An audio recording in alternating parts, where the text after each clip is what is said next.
2011 წლის 10 ოქტომბერს გენერალი თამაზ თამაზაშვილი იარაღის უკანონო ტარება შენახვის ბრალდებით დააკავეს. გენერალი თამაზაშვილი სააკაშვილის რეჟიმის მიერ დაპატიმრებულ 48,000 პატიმარს შორის ერთ-ერთი რიგითი ტუსაღი იქნებოდა, რომ არა მთავარი გარემოება.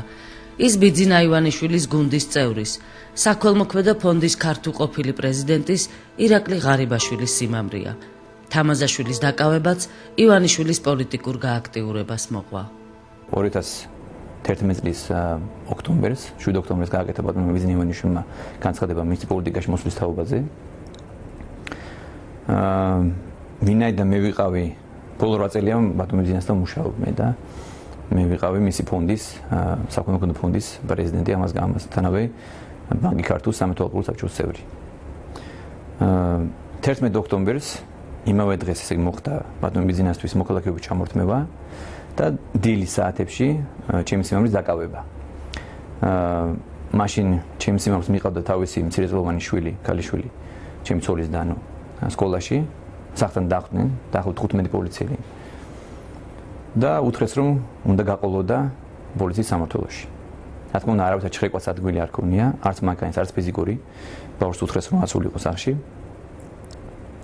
და პოლიციის განყოფილებაში, ქალაქის მთავარ სამმართველოში აუხსნეს რომ მის ავტომობილში უნდა ყოფილიყო ავტომატი. და ასე გაწყვეტილება იყო და პრინციპში წინააღმდეგობის გაწევას აზრი არ ქონდა. და ალბათ ფსიქოლოგიურ ზეწოლას ადგილი ქონდა პოლიციის მთავარ სამმართველოში. იმავე დღეს მე მივიღე მესიჯი, რომ დამეტოვებინე ბატონ ბიძინა ივანიშვილი, მისი ჩემი თანამდებობა, ვინაიდან წინა დღეებში უკვე დაიწყო, ასე ვთქვათ, ზეწოლები. შემოსვლები, რომ ყველამ დატოვეს საკუთარი თანამდებობები. მათ შორის ბევრმა დატოვა სხვათა შორის. ხალხური ჯგუფის ორი ვიცე-პრეზიდენტი წავიდა, ხალხური ჯგუფის ხელმძღვანელი წავიდა, ბანკის ტოპ მენეჯმენტი წავიდა და მეც იგივე, ასე ვთქვათ, იგივეს მოელოდნენ ჩემთან. რა თქმა უნდა, მეც არ გავაკეთე. ის კი არა, პირველი ვინც შემომითვალა, ეს იყო ჩემი სიმამრი. რომ ეს არ გამეკეთებინა და არც მე ფიქრა მაგაზე. მე არ მინდა არ გაიხსენო ისტორია, როდესაც მე განცხადება გავაკეთე და შემოვედი პოლიტიკაში. პირველი რაც მოახერხეს რამდენიმე დღეში აბსოლუტურად უკანონოდ ჩამომართვეს მოქალაქეობა და მეორე მოახერხეს და დაიჭირეს ბატონი თამაზ თამაზაშვილი იმ ხერხით, რომელიც ცნობილია დღეს თქვენ მოგეხსენებათ, ორი ხერხი აქვს ძირითადად. დაიჭირეს და ირაკლის, რომელიც სხვათა შორის სწორედ გათვალეს. ირაკლი ყოველთვის მოიხსენიებოდა, ირაკლი ღარიბაშვილი, იცით ალბათ, ირაკლი ჩემ მარჯვენა ხელად მოიხსენიებოდა ყოველთვის და კარგად იცნობენ და იციან. და დაიჭირეს ბატონი თამაზი მხოლოდ ერთი მიზეზით, რომ ირაკლის სთხოვეს და აიძულებდნენ, რომ დაეტოვებინა სამსახური, რომ ჩემს გვერდით აღარ ეხილათ ირაკლი ღარიბაშვილი. არ დაგიმალავ და რამდენიმე დღე მე და ირაკლის ძალიან რთული ჰქონდა. ჩემი პოზიცია იყო ის, რომ შენი мама რომ იყოს თუ ხუმრობით უთხარი კიდე შეიძლება, მაგრამ ნუნუკას мама თქო და ქალია, მეუღლეა და იქნებ ჯობდეს მეთქი წახვიდე და მე გაგებით მოვეკიდები მეთქი ყველაფერს. ხო, ირაკლი ძალიან შეწუხდა. მე მაინც ვაიძულე და უთხარი, რომ დადი ერთი დღე იფიქრე და მე როგორც ვიცი, ირაკლი შეხვდა ოჯახსაც და მიიღო ინფორმაცია მისი სიმამრისგანაც, ბატონი თამაზისგანაც და თამაზმა გაბედულად იქიდან შემოუთვალა, რომ მე მაგრათა ვარ, მაგრად ვიქნები და არც კი გაბედო და არც კი ფიქრო ამის გავსი.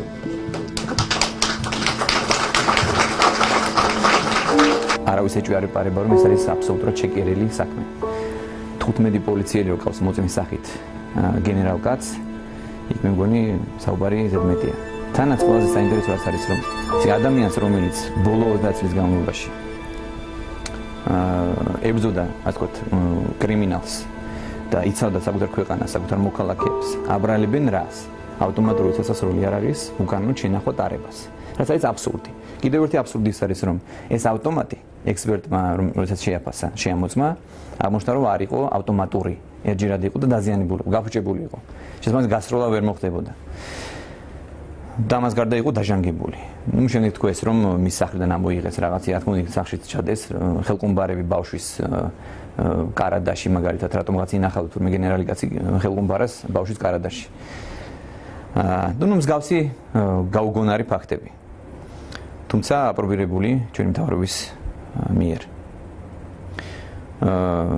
პროცესი ამბობ დასრულდება და სავარაუდოდ მე არ მაქვს იმედი, რომ სასამართლო მიიღებს ობიექტურ გადაწყვეტილებას და აღადგენს იმ სამართლიანობას, რაც დაირღვა ბოლო 6 თვის წინ. თქვენ ძანეთ, რომ შეიძლება სტრასბურგში გასაჩივრება. აუცილებლად. ჩვენ ამ ბრძოლას ბოლომდე ზეწოლა შესაბამისად გაძლიერდება. შეიძლება. ნუ აი ბოლო ფაქტი რაც იყო, რომ გასულ კვირას შეუძლოდ გახდა ჩემი სიმამრე ციხეში. გული გაუხდა ცუდად ბევრი ვაჯიშის გამო და ალბათ ნერვიულობა და სხვა ფსიქოლოგიური ზეწოლის გამო და გადაიყვანეს ციხის ავადმყოფოში. საავადმყოფოში მოუწევს ეს განსაკუთრებით მძიმე ავადმყოფებთან, მომაკვდავებთან. და ნუ რატომ უნდა დააწუნა ადამიანს შეგიძლია რომ სხვა პალატებშიც მოათავსო, ხო? ნუ რა თქმა უნდა ეს არ გაგრძელება ფსიქოლოგიური ზეწოლის. რომ ამ ადამიანზე მოახდინონ და შემოწმოთ ჩემზე და ჩემს ოჯახზე მოახდინონ რაიმე ზეგავლენა. რაც ვერ მოახერხეს.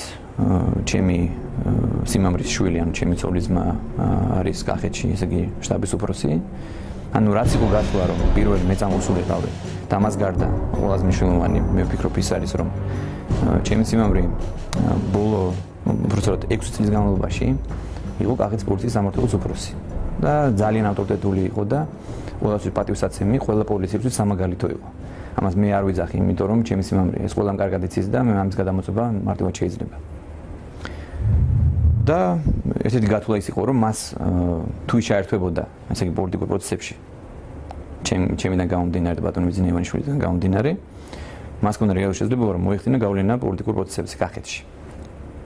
ეს გათვლაც ჰქონდა, ასევე ჰქონდა ჩემზე გათვლა და აი ამიტომ მოხდა ეს ყველა ეს დაკავება. ამას გარდა მე ვფიქრობ, რომ ეს იყო სამაგალითო დაკავება.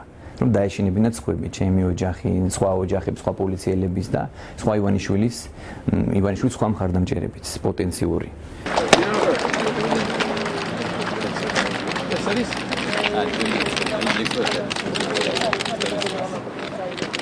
როგორც ვიცი, ირაკლი შეხვდა ოჯახსაც და მიიღო ინფორმაცია მისი სიმამრისგანაც, ბატონი თამაზისგანაც და თამაზმა გაბედულად იქიდან შემოუთვალა, რომ მე მაგრათა ვარ, მაგრად ვიქნები და არც კი გაბედო და არც კი ფიქრო ამის გავსე.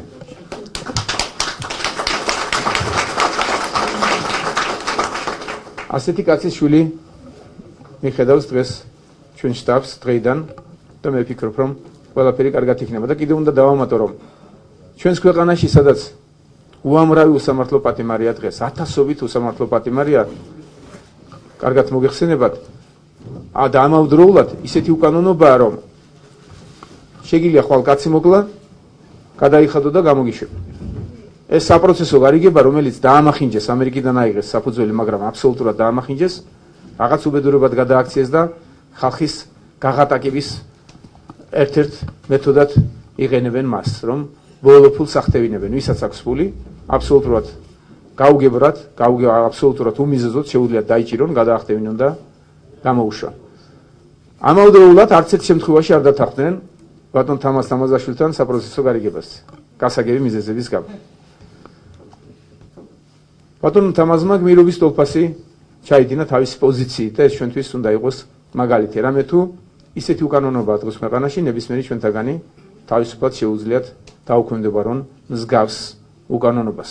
საინტერესოა ფაქტი, რომ თამაზაშვილის დაკავებასთან ერთად სამსახურიდან გათავისუფლდა ირაკლი ღარიბაშვილის მამაც, ტარიელ ღარიბაშვილი, რომელიც დედოფლის წყაროს მუნიციპალიტეტის გამგეობის წითელწყაროს ტერიტორიული ორგანოს რწმუნებულად მუშაობდა. 2011 წლის 11 ნოემბერს თამაზაშვილის დაკავებიდან ერთი თვის შემდეგ დედოფლის წყაროს რაიონის სოფელ ლენინოვკაში თამაზ თამაზაშვილის სახლს ცეცხლი წაეკიდა და დაიწვა. სახლს ხანძარი გაურკვეველ ვითარებაში გაუჩნდა. მეხანძრეები შემთხვევის ადგილზე მთელი 1 საათის დაგვიანებით მივიდნენ.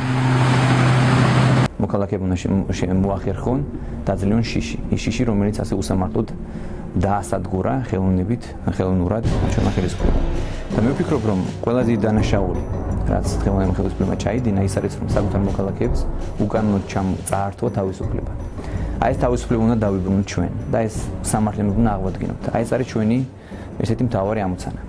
და ამიტომ ვარ ამ ბრძოლაში მეც და ჩემი თანამოაზრეები, ჩემი თანაგუნდელები, ამიტომ დგავარ ბატონ მიზინა ივანიშვილის გვერდით. იმიტომ რომ მე ვიცი მისი ხედვა, მისი მისწრაფება, მისი სურვილი. ეს სურვილი არის მხოლოდ და მხოლოდ ქვეყნისათვის სასიკეთო და მხოლოდ ქვეყნის გამარჯვებისთვის. ჩვენ არავის დასამართლებლად არ მოვდივართ, ჩვენ მოვდივართ გასამარჯვებლად. აი ეგ არის ჩვენი მოცანა. საქართველოში თქვენ გიცნობენ როგორც ერთ-ერთ საუკეთესო მენეჯერს. იფიქრებდით, ოდესმე პოლიტიკაში აღმოჩნდებოდი. მე გეტყვით, ჩემთვის პრინციპში მოულოდნელი იყო იქიდან გამომდინარე, რომ ბოლო 8 წელი უკვე კერძო სტრუქტურაში მუშაობდი ბატონ მიზინასთან. თუმცა მე პროფესიით თავიდან ბავშვობიდან მაინტერესებდა პოლიტიკა და უფრო საზოგადოებრივი ცხოვრება და სპეციალობრივი შესაბამისი მაქვს, საერთაშორისო ურთიერთობები მაქვს დამთავრებული უნივერსიტეტში, ამას გარდა პარიზში ვსწავლობდი სორბონაში პოლიტიკური მეცნიერებების და საერთაშორისო ურთიერთობების განხრით. ასე რომ ჩემი ასე ვთქვათ მიზანი ერთ დროს იყო სწორედ პოლიტიკაში ჩართულობა და მოღვაწეობა.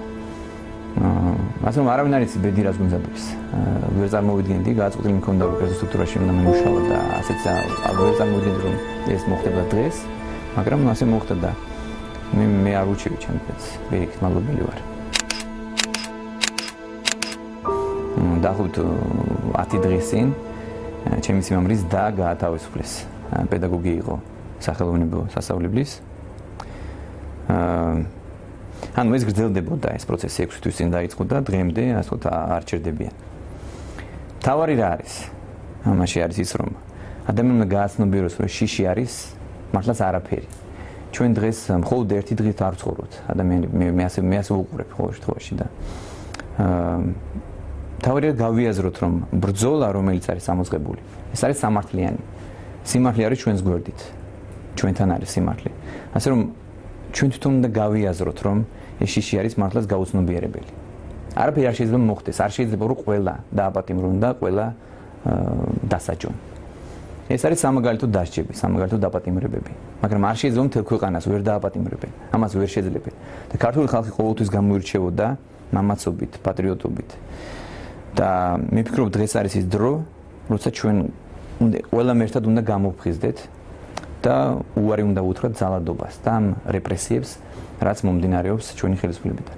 2011 წლის 30 აპრილს თბილისის საქალაქო სასამართლომ თამაზ თამაზაშვილს სასჯელის სახით 3 წლითა და 6 თვით თავისუფლების აღკვეთა მიუსაჯა. თამაზაშვილის სასამართლომ დამნაშავე ცისხლის სამართლის კოდექსის 236 მუხლის პირველი და მეორე ნაწილების საფუძველზე ცნო. აღნიშნული მუხლი ცეცხლს ასროლი იარაღის უკანონო შეძენა შენახვას და ტარებას ითვალისწინებს. დაცვის მხარე 1 თვის ვადაში ამ გადაწყვეტილებას სააპელაციო სასამართლოში გაასაჩივრებს. უფლებადამცველი ორგანიზაციები აცხადებენ, რომ თამაზაშვილი პოლიტიკური პატიმარია და სასამართლო გადაწყვეტილებას უკანონოს უწოდებენ. დღეს სასამართლომ კიდევ ერთხელ გამოიტანა პოლიტიკური ნიშნით უკანონო გადაწყვეტილება და თამაზ თამაზაშვილს სასჯელის სახით განუსაზღვრა 3 წლითა და 6 თვით თავისუფლების აღკვეთა იმ დანაშაულში, რომელიც მას არ ჩაუდენია. იმ დანაშაულში, რომელსაც მტკიცებულებები, საქმეში არსებული მტკიცებულებები ვერ უზრუნველყოფენ, მაგრამ მიუხედავად ამისა, სასამართლომ მიიღო აღნიშნული სახის გადაწყვეტილება. ჩემი სიმამრე ეს პოლიტპატიმარი, ის დაკავებული იქნა პოლიტიკური მოტივით და ეს გადაწყვეტილება შესაბამისად არის უსამართლო. ჩვენ ამას აუცილებლად გავასაჩივრებთ სააპელაციო სასამართლოს მიმართავთ. თუ არა ამის შემდეგ მიმართავთ აუცილებლად ევროსასამართლოს. კაცმა ძალიან პრინციპული პოზიცია დაიჭირა თავის დროს. და რომ მან საკუთარი თავისუფლება ანაცვალა იმ საქმეს, რასაც ჩვენ ვაკეთებთ და იმ სურვილებს, რაც ჩვენ გაგვაჩნია. ბატონ თამაზაშვილი იქნება ჩვენი პარტიის წევრი და მალდროულად, როდესაც ჩვენ მოვვალთ ხელისუფლებაში, თამაზ თამაზაშვილი დაიჭერს ერთ-ერთ წამყვან პოსტს შინაგან საქმეთა სამინისტროში, მას ამის კარგი გამოცდილება გააჩნია.